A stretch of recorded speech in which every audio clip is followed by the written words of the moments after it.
One day, I don't remember which, a mouse fell into the jar of milk while visiting the shed outside the house. He desperately tried to swim to here and there. The milk is liquid, so he drowns, not getting anywhere.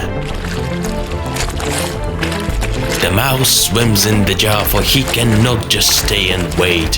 He swims now back and forth, not losing hope that he'll be saved.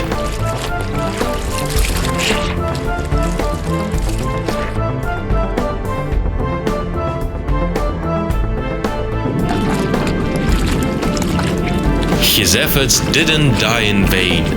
A joyous moment is in place. The mouse has swam so hard that milk has thickened. Butter took its space.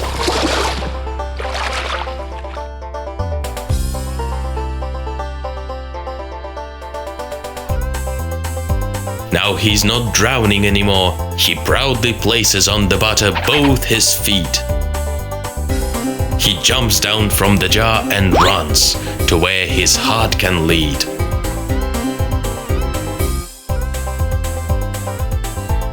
There we go, son. At some point, be it water or the milk where you can fall, be that strength, patience, and your courage, show them all.